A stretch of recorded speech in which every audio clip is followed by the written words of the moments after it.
Okay, hello. Today I'm going to be interviewing Eric Larson, and he is the executive director of the San Diego County, California Farm Bureau. I happen to live here in the San Diego area, so I thought it would be good to talk to Eric a little bit about agriculture in this area. A lot of people think of San Diego for the beach or Legoland, but there's actually quite a history of agriculture here. So Eric, I understand you've been in the area for a long time, or you even grew up here, right? Well, I did. I grew up in Encinitas. My family had a small family farm in Encinitas. It was actually a place started by my great-grandfather in the 1920s. Wow. He was one of the early avocado growers along the coast in Encinitas. Before people figured out the best place to grow avocados wasn't Encinitas. It was actually Fallbrook and Valley Center. So I've had the joy of growing up here in North County and seen it change over the years. But as you started to talk, I do work in agriculture, and I enjoy any chance I can get to talk about farming here in San Diego County because there's a lot more of it than people realize. Yeah, it's a huge county, but do you have an acreage number on how much actual agriculture there is? Yeah, there's nearly 300,000 acres in agriculture in the county, so it's a large percentage. Now, the majority of that, about 2/3 of that, is devoted to grazing land. But nonetheless, it's producing an agricultural product out there with the cows and the calves. But it's a large number. The economy's big, almost $2 billion a year in value. And you said it before, people come here and think about the tourist aspect, so they have a freeway or a beach orientation and really don't have a sense of farming here. And we've got about 5,000 farms in San Diego County. They're small, but we have a lot of them. Wow. So are a lot of those your family that goes way back, or have some people taken on farming since coming here? There are some people that go way back, but not a lot. We're not that old a county anyway. So most people arrived in San Diego County post the 1940s, post World War II. And we really didn't have a lot of water available for irrigation until water arrived here in the late 1940s. So the really historical farm families were probably in the cattle business. Folks who came in to do avocados and flowers and other crops arrived later on the scene. And now we seem to have a real interest in folks that are coming in here to do farming coming from something else. They may have been engineers, they may have been in the biotech industry, they may have been teachers, they may have been professionals of some kind, but now they're coming in and people like farming. It's something that they've always kind of aspired to, and now they may be in a position where they can actually do it. Wow, that's great. So we're one of the few places in all of the United States that a lot of our county is frost-free. Are a lot of the things that are grown here taking advantage of that? I mean, certainly the avocados did. Yeah, avocados for sure. You really got that one right off the bat. Avocados, being tropical, subtropical fruit, they're just not going to handle a freeze. And so we do grow them here. Every once in a while, there'll be some growers who will venture into a cold area with some avocados, and then we get that good hard freeze once every 10 or 15 years, and they retreat back to the warmer spaces and learn. But the number one crop we produce here is actually nursery crops. So we have a lot of nursery crops here. Many of those can be sensitive to the cold. And so San Diego is a great place. We're the number one nursery county in the nation. Really? Not by accident. It has a lot to do with the weather because we can grow these things 12 months a year. We can grow anything here. And so we really supply a big part of the nation with the nursery crops we grow here. And being frost-free has a lot to do with that. Wow, that's true. I garden here. I've lived in the San Diego area here since 1989. And of all the places that I've ever gardened, I mean, it's great in the sense of being able to grow things all year. But I feel like the pest problems are worse here because of no winter. Is that something that even real agriculturalists experience? Or? Yeah, you don't need me here to tell you that. Any one of those 5,000 farmers could be sitting here in my place and say the exact same thing. The pests never stop. They may reproduce a little slower in December and January, but they're still there. And so when the weather warms up, you've got an established population that literally explodes and takes off. So your experience as a gardener are exactly the same the farmers have. So we've got this great weather, and the pests continue to come here all the time. And the farmers face the same challenges that you face in your garden. Wow. Except it matters a lot more for them economically then. Yeah, you're right. That whether they get ahead of that pest problem or not can make a difference on whether the tuition gets paid and the groceries get on the table. So it's not just a hobby. That's good. And being on the border, being a major port, have we had some introductions of exotic pests that have been a real problem? Well, for listeners who are San Diegans, they know they've got ants and they know they've got brown garden snails. Well, the Argentine ant and the brown garden snail are both pests that were introduced here. They're not native to San Diego County, but they're everywhere, and they're certainly a pest. And yes, in the farming community over the recent years, we've had a number of pests that have come in. Specifically, our concerns a pest called the Asian citrus psyllid, another one called the light brown apple moth, Diaprepes root weevil, and now a new one, a Kuroshio shot hole borer. That's a concern for native plants and landscape plants and avocado growers as well. So we constantly have this parade of new insects. And then today I was just reading up on a new one, the palm weevil. All of these insects came from someplace else in the world, and somebody physically carried them here. They don't get here on their own. The traveling public or innocently or criminally smuggled goods come in, and the bugs come with them. And the next thing you know, farmers are battling them. That's what I've heard, that Asian citrus psyllid made it to Florida, and they even know that it was for a backyard ornamental plant. And the Asian citrus psyllid is really a particular concern because it's the vector for a disease called citrus greening. And that disease has really devastated the citrus industry in the state of Florida, which everybody thinks of as the citrus state. So we have the bug here, widespread throughout San Diego County.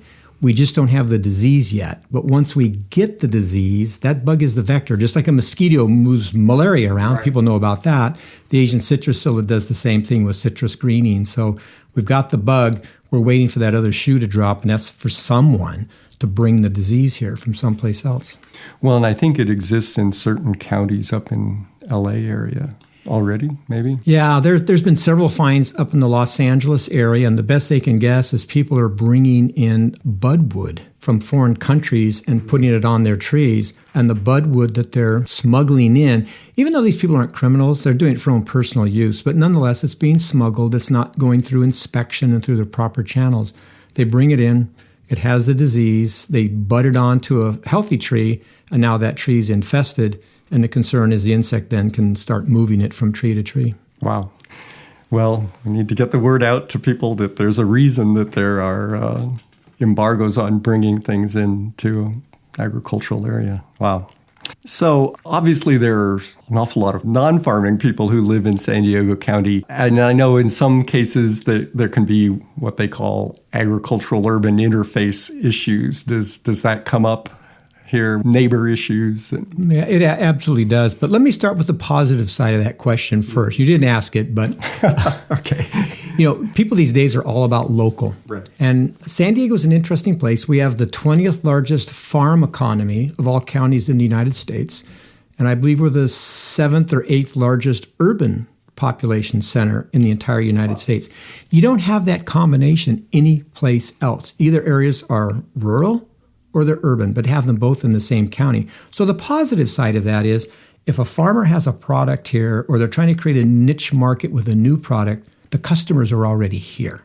People are here, so you can sell in that local market. The other side of that coin, of course, is a lot of people move to San Diego and they'll want to live out in a rural area. And so they'll go out and they'll look at a piece of property on a Saturday or a Sunday. They get all excited about it. They buy the property and move in. And Monday morning or after they move in that first day, all of a sudden there's a tractor firing up or there's farm workers out there in the field or a helicopter spraying overhead or who knows what's going on. Right, just real regular activity. The things the farmer's been doing forever, and now they've got a new neighbor next door, and complaints can be filed. So we always tell the farmer, make sure you're a real good neighbor, but nonetheless, the people that move into the farming area, they need to understand those issues as well. Yeah. Do we have sort of a right to farm law or anything here in the county? Yeah, we're fortunate for the whole state of California. We do have what's called a right to farm law. And what that basically says is if a farmer's been doing something for 3 years and it wasn't a nuisance during those 3 years, it doesn't become a nuisance because somebody moves in next door. So the farmer can continue to do that normal practice. If it's been established that he does that, someone comes in, and that's California's right to farm law. The county of San Diego has adopted a law that kind of mirrors the state law, so it kind of gives us a double layer of protection for that. So that does get evoked on occasion, and people just need to understand if you're going to move into a farming area, if there's a farm next door, that's really a small business, and they're going to need to run that business and do what they need to do to take care of their crop. Yeah. We have our county fair. They're called Del Mar Fair. And there was a very prominent Farm Bureau section in there. Is that a good time to make this sort of bridge to the community here? Well, we do that every year. This year, the fairgrounds, and we call it the 22nd Ag District because that's their technical name, really went out of their way and they devoted an entire building to agriculture this year. And it was really a great treat. And we were fortunate to have a big portion of that. And we had full-size photos of farmers standing around and a lot of displays of different crops and some videos running. But it's a chance to touch, tens of thousands of people and tell them about farming in San Diego County because we constantly want the public to understand that there are farmers here. They're important to the economy. They're providing jobs. And it's kind of nice to have farmers here in our community. So we do like to look for those public relations opportunities. Yeah. I believe there's a farm tour. Yeah, we once a year do an event called Farm Tour Day. So we get a lot of calls in our office. People say, gee, we'd like to go out and visit a farm. Mm-hmm. So we thought about that after a few years. And it's really difficult to call a farmer up and say, hey, this person wants to come out and view your farm. So we decided to put it all together and we wrapped it into one day a year. And it's called Farm Tour Day. And we open up 5, 6, 7 farms, just open their doors. And the community comes and we have 5, 6, 700 people come out and tour those farms on that one particular day. And so during those tours, the folks can come out and talk directly to the farmer, get a tour of the farm and just kind of understand what goes on. And we'll have a variety of farms on the tour. We'll usually have like a winery, a nursery, an animal farm, a vegetable producer, a tree fruit producer, so people can see the variety of things that we do here. And that's another good way to reach out to the public and to get folks to understand what's taking place on the farm. That's great. I know nationally, and I think I saw it on the website, that you're involved in the Ag in the Classroom. Yeah, we do have a kind of a subset of the San Diego County Farm Bureau is San Diego Ag in the Classroom. It's a great group of volunteers, farmers, people in the farm business, and they do as much as they can to bring agriculture into the classroom so that students get an opportunity. One of the best ways they've discovered to do that is to give grants to schools that want to start gardens, because kids really have a very different attitude about the fruits and vegetables that they consume if they actually see them grow and have a chance to see them produce. So mom or dad will put that green vegetable in front of them. They're not interested at all. But when it's grown at school and they've seen it grow from a seed and mature, and then it maybe is served in the cafeteria or they snack on it in the garden, they have a very, very different attitude. And then our Ag in the Classroom group also is very interested in promoting the next generation of farmers. So they provide scholarships for college students from San Diego County who are majoring in agricultural studies. And that's a very popular program. So every year, 12 to 15 students get some very generous scholarships to continue their studies at colleges across the country. But the key is they have to be studying agriculture and be from San Diego County. That's great. So the kids that get involved in the gardening, one of the reasons that I always think it's a good idea for people to garden is they experience pests and the reality of pests so that then, maybe they're not so surprised that, it might be necessary to spray this field. Yeah, it's so easy to think that maybe I have some other technique to take care of it. But boy, when you've got your garden at home and you've just babysat and taken care of that, and all of a sudden the worms attack or the aphids attack, boy, you want some weapons at your disposal to take care of that. And for farmers, the situation's the same. They've got a crop to protect. And it doesn't matter if you're an organic farmer or a conventional farmer. There's pesticides in the cabinet. They may be manufactured in a different way, but nonetheless, they have to go out there and break the life cycle of that insect that's there on their farm, or their livelihood's at risk. So it is a real challenge. And that kind of brings me back to that story about the fact that people will introduce insect pests here we don't have. That really is a challenge for farmers. And farmers are mostly attacking pests that aren't natives here to San Diego County. They're attacking pests that the public or someone else has brought into San Diego County, but they're having to do it to protect their crop. Right. Do we have, I know in a lot of areas there's this spotted wing Drosophila. I'm going to sit here right now and tell you that I'm not an entomologist and I'm not an expert on insects, but I do know when it comes to the fruit flies, it comes to the Drosophilas and comes to some of these other pests. I know about the ones that are right on the cutting edge where we're maybe facing a quarantine or something that can really disrupt business. But every farmer's got this long list of pests that they're constantly on the watch for. They're constantly scouting for those pests. And ideally, they see them and they knock down that population. They need the tools at hand to knock that population down immediately before it becomes widespread and it really devastates the whole crops. They've got to find it, knock it down, and then protect their crop and move on. Yeah. Well, and one advantage that they have, as being somebody who works in the crop protection area, I'm familiar with some of the newer tools that are available to farmers, and those are not available to me as a homeowner, and that's kind of frustrating at times. Well, what people don't understand, too, is the difficult registration system that pesticides or plant protection materials go through, and then how carefully the farmers have to do it. In California, 100% use reporting and all the safety measures and the reentry issues. It just goes on and on and on to make sure it's done in an extremely safe way. And neither the farmer, the farm worker, or the public is put at risk because these things are done so studiously and so carefully. The other thing people forget, too, farmers just aren't out there spraying because they want to. No. It's extremely expensive. It's one of the most expensive things a farmer can do. So they're going to do everything they can to avoid it. It's usually the last choice of remedies. Right, as part of an integrated pest management program that has been around since the 70s, and I think that's pretty well ingrained in modern farming. Every farmer does that because they're not going to go out there and just spray prophylactically and hope to kill everything that's out there, because there's a lot of good insects they want to protect as well. So they have to make sure that whatever they use is specific to the pest. So they have to understand what the pest is, what the material that's specific to that pest, and just go after that pest exactly and leave everything else alone. Right.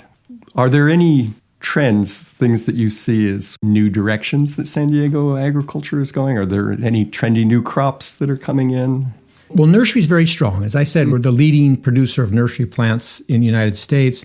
And as California in the West is re-landscaping itself for drought-tolerant materials, we're producing those here. So we have some of the leading growers in the country of those crops here, and San Diego is a great place to produce them. But when we come to other crops, we have a driving factor that you and I haven't talked about, and that's the price of water. Yes. Water in San Diego County has tripled in price in just 11 years. Now, to a homeowner, it's been kind of a slow increase, and they see it, and they get used to it, and it's still cheaper than the cable bill and the cell phone bill. But for a farmer, it's a very different situation. For one of their biggest inputs to triple in just 11 years has been devastating for some folks, to the point that we've lost a number of tree fruit growers. They just can't afford to continue to irrigate. So the trend we're going to see, and the trend we're seeing, is extremely judicious use of water. Very efficient irrigation using micro sprinklers and micro irrigation. But there's two parts of that. You can't just be completely efficient with your water. You have to produce as many pounds of fruits and vegetables per acre as you possibly can to pay for that. So the trend we're seeing is what we call dense planting. We don't know how far that's going to go or how successful it'll be because it's very experimental at this time. But avocados are a great example.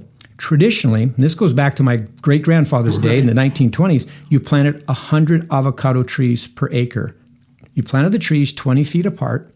It's 100 trees on an acre. And you let them over time grow up and run into each other, literally, and create a big canopy of avocado trees.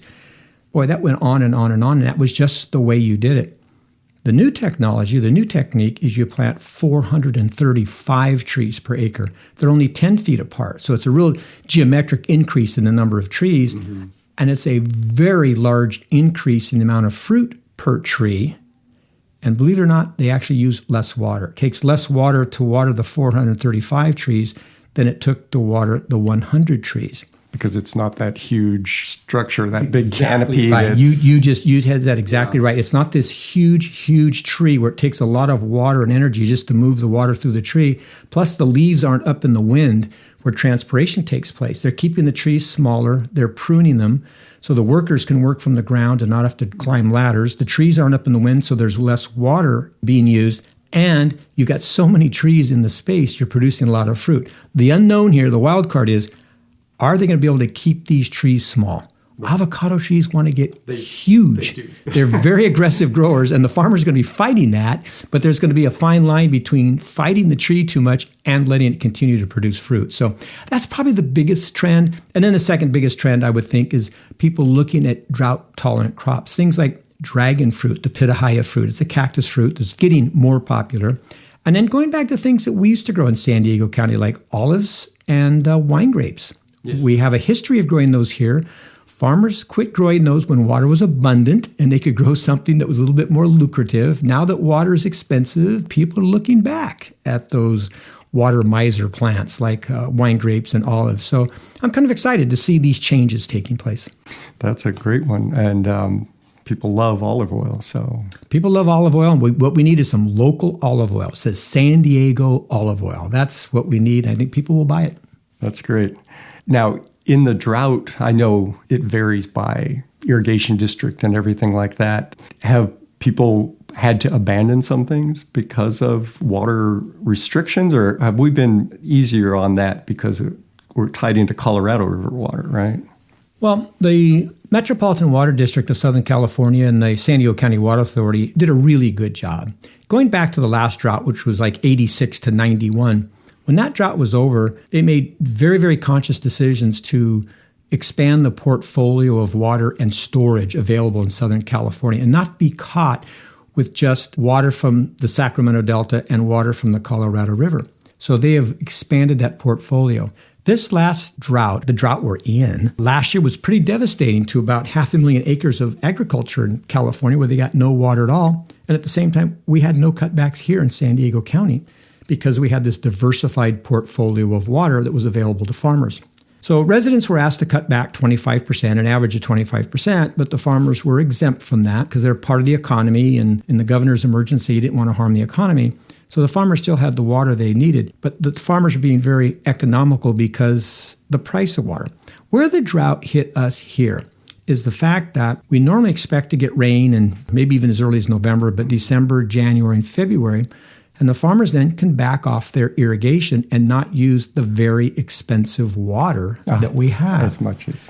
So now we have a drought. There's still water in the tap. There's plenty of water for that farmer to irrigate with. But the problem is they're now having to buy water when they normally expect rainfall to give them free water. So now they're not only fighting the high cost of water for those 8 or 9 months a year, they're having to buy it in the normally wet time of the year as well. So the water's not only expensive, they're having to buy more of it than they normally would. So that's been the real drought impact for us here, is having to buy water. It's not the lack of water, but it's having to buy water at a time when it's short. Wow. Well, I'm glad to hear that agriculture is making it in spite of all these challenges. It makes for a great county to live in, and certainly enjoy the access to all those nursery crops as well.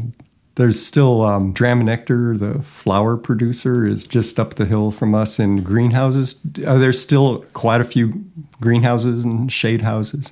There's a lot of greenhouses and shade houses in San Diego County, but if you look inside them, almost all of them are potted plants. Mm-hmm. And an increasing number of those greenhouses are greenhouse-grown vegetables using hydroponics. If we rolled back the calendar probably 30 or 40 years ago, all of those greenhouses would have been full of cut flowers. But that business literally moved offshore, places like Colombia, Ecuador, and Mexico. And so the cut flower growers in San Diego County really had a hard time competing. A few have hung in there, and dram nectar is a really good example. They've done some very innovative things there in Encinitas, but they're about it. You know, where there maybe were 200 flower growers in Encinitas at one time, in the 1960s and 70s, it's pretty much dram nectar these days, because they've hung in there and they've decided to stay with it. So yeah, there's still a lot of greenhouses around, but not growing the cut flowers like we did in the heyday when places like Encinitas called themselves the flower capital of the world. That's true. And it was the historical home of poinsettias, right?